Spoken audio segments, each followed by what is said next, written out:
السلام علیکم دوستو، جیسا کہ آپ سب جانتے ہیں کہ رمضان المبارک کا بابرکت مہینہ جاری ہے اور ملک کے بیشتر علاقوں میں شدید گرمی کی لہر جاری ہے۔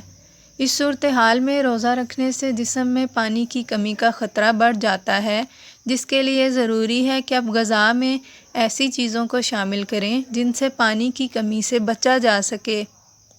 آئیے ہم آپ کو کچھ پھلوں اور سبزیوں کے بارے میں بتاتے ہیں جنہیں رمضان میں خوراک کا حصہ بنا کر جسم کو ہائیڈریٹ رکھا جا سکتا ہے۔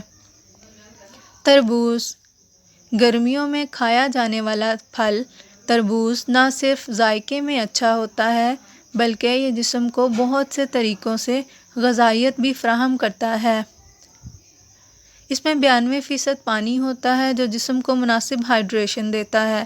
اس کے علاوہ تربوز میں بہت سارے غذائی اجزاء جیسے vitamin A, vitamin C, vitamin B1، vitamin B5، vitamin B6، potassium اور میگنیشیم شامل ہیں جو پھلوں میں پانی کی کمی کو آسانی سے پورا کر سکتے ہیں۔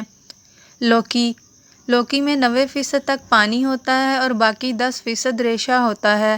نیز لوکی میں کاربوہائیڈریٹ قطعی طور پر موجود نہیں ہے، لہٰذا روزوں میں اسے غذا کا حصہ بنایا جا سکتا ہے۔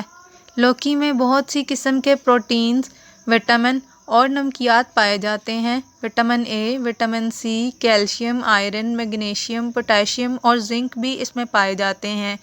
آپ لوکی کو بطور جوس یا کھیر بنا کر بھی کھا سکتے ہیں۔ پپیتا۔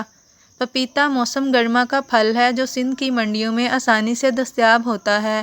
یہ پھل کھانے میں آسان اور لذیذ ہے جبکہ جسم سے پانی کی کمی کو بھی دور کرتا ہے۔ پپیتے میں وٹامن اے، سی اور بی، کیلشیم، آئرن اور فاسفورس موجود ہوتے ہیں۔ کیلا۔ کیلے میں پانی کی مقدار 74% تک ہونے کی وجہ سے ہائیڈریشن کے لیے کیلے کی مقدار کو بہت اچھا سمجھا جاتا ہے۔